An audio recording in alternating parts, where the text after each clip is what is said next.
I think the reason why so many brands stay away from that is because it's actually hard, right? Like I run an advertising agency. I know you've done influencer marketing for so long. It's so hard to do that because it used to be just throw up a million ads on Facebook, get a 5x return, and then there you go, and you're marketing it that way. Now all of a sudden, you're a genius.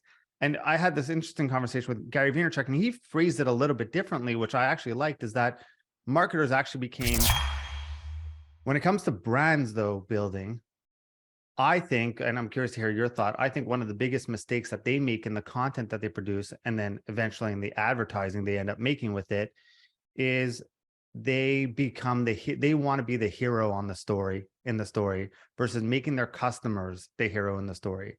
Are you seeing that too? Or and what's one of the easiest ways to overcome that? Yep. So one of the best commercials of all time is actually by Purina. It's a cat searching around a house and ends up finding the food that it wants, which is the Purina.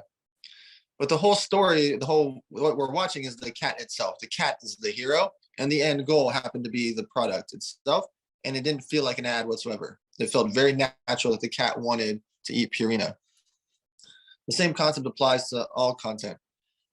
If you make it about the person, about the customer, about the storyline, people will get emotionally attached. They're not going to get emotionally attached to Purina, the bag, right? The bag of food. But they will get attached to the brand if they get emotionally attached to the cat. Does that make sense? Mm-hmm. And so making content or as a brand about the person, about the influencer, about the storyline, about that, etc., rather than, I'll give you a quick example. Target donated $1 million to a disaster. They do this often. They then spent $108 million promoting the $1 million check that they donated. Mm-hmm. You see how many problems there are in that one sentence of what they could have done with that money, what they could have done, etc. Yep. If you would have did $100 million, think about how much actual press they would have got globally. Or donated the 100 million and spent $1 million on advertising promoting the 108 million. Exactly. You were talking about a global impact, and people would have gone, it would have been talked about all over the planet for weeks instead of a one day about your $1 million check, whoop-de-doo, right?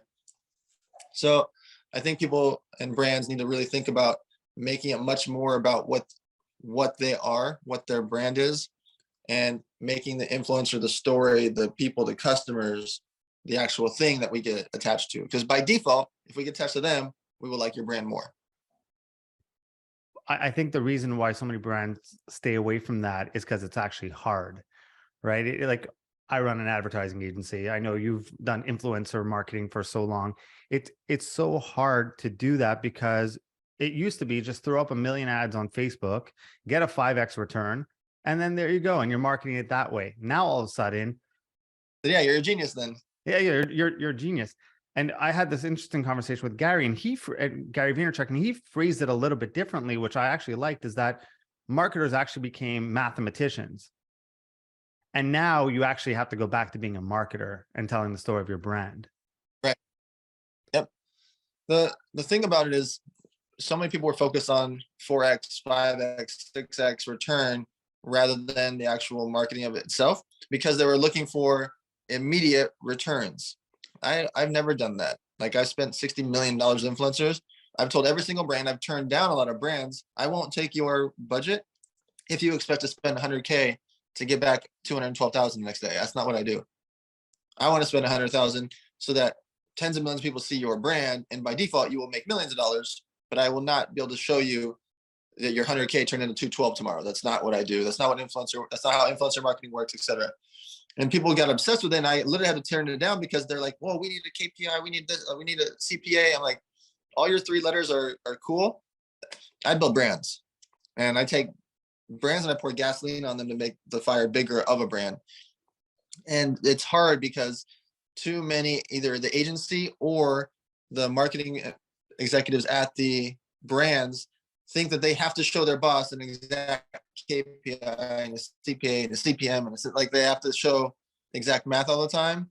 And instead of saying, "Hey, this influencer showed us," Purina Cat, for example, they showed us got 1.9 million views. You don't exactly know how many people went and bought the product that day or the next day or the next week or the next month, but you know that 1.9 million humans just saw this rather than 84,000, and then you got 21,000 in sales. And so ultimately, Gary's correct. The math, you do need the math part for proving to an agency or proving to a brand why they should keep spending with you. But I don't do that. I show eyeballs. I show brand way more than KPIs and CPM rate. Like that's. Yeah, look, I think, and I think the reason for it is most brands just don't know their numbers. They don't know what their back end, how they're going to monetize later, or they don't have the faith that their brand could actually deliver. And they want that immediate sale right now. And then they don't have faith that they could actually deliver something later on. Yep. I think that brands need to do both. It's okay to spend 100K to get back 220. That's fine. But ultimately, if you want to actually build a brand, that's not brand building. That's direct sales. Yep. That is a sales channel. That is not a marketing channel, right? I want to see, and I only care about marketing channels because the sales channel part, you don't really need me. You can run a Facebook ad agency, your agency, et cetera, can get them the math. Okay, you spent 100,000, you did 412,000 sales, you netted 84,000. Cool, let's spend it again. That's not a brand at all because it was transactional. Us to become emotionally attached is not due to transactions. And eventually, I look, as someone who runs an agency and I deal with, and I hear the stories of my team talking to clients and whatnot, of them saying, we need the numbers. Eventually you run out of transactions in the sense of acquiring customers. What are you doing to keep those customers happy? And that's your marketing later on. That's branding also. What are you doing that, if rising costs of advertising, how are you going to offset that? That comes from actually having a brand.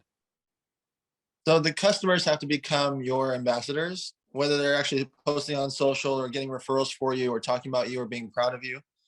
They are your best bet. I always say it's much easier to get more money from someone that's already opened their wallet. When you try to go get a new customer that their wallet is closed and protected and you try to get that first $20, $50, $200 sale, it's very difficult.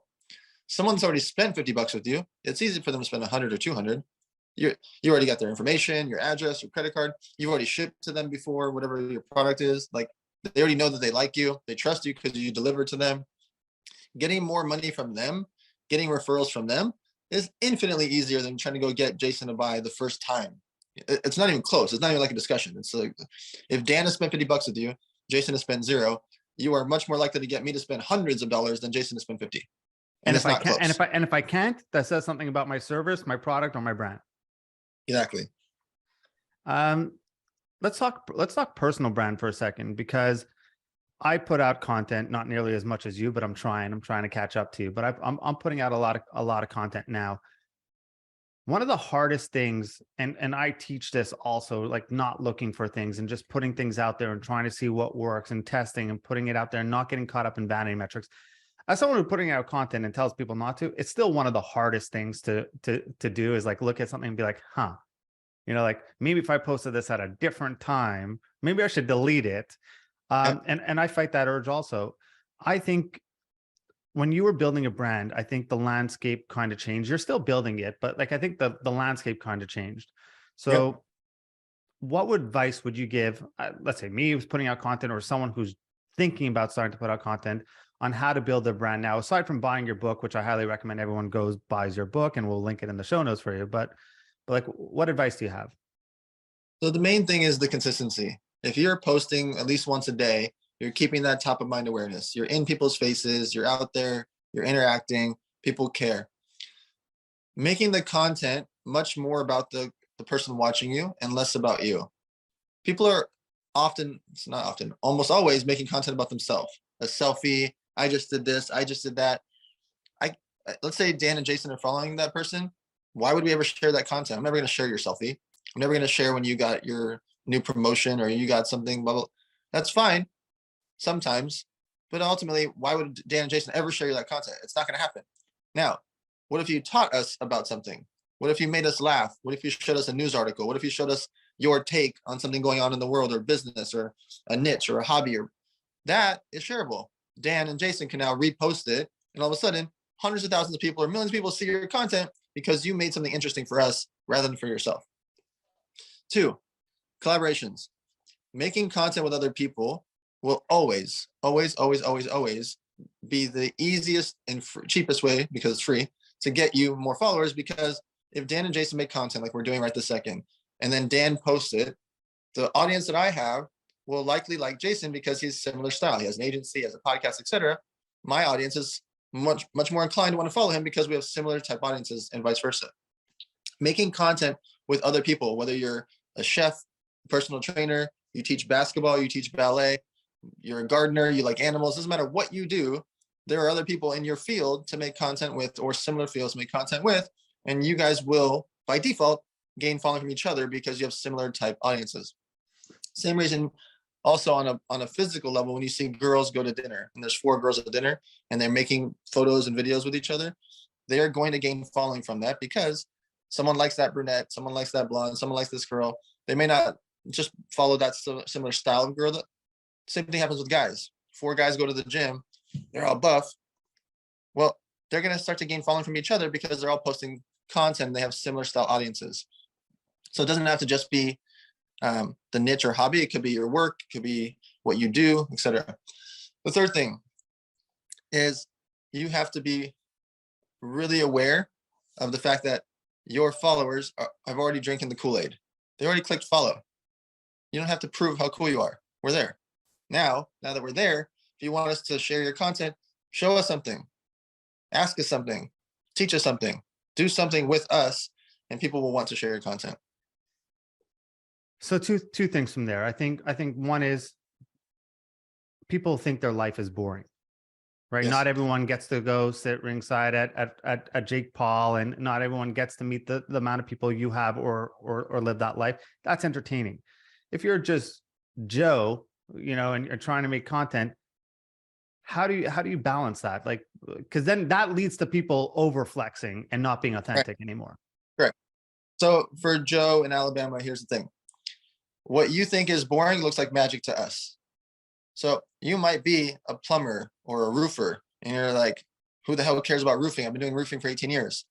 Dan and Jason watching your content, I literally couldn't do a roof if our life depended on it, right? I definitely couldn't fix the plumbing in my house if my life depended on it. I have no chance, right?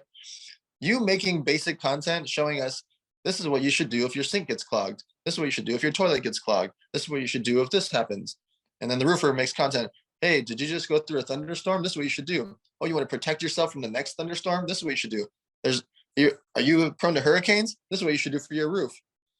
That looks like magic to Dan and Jason because we have no idea for our roofs. We have no idea for our sinks, etc. And so you might be in what's you think is a boring situation. It looks like magic to everyone else if you just break it down into a bunch of short form clips and teach us and show us.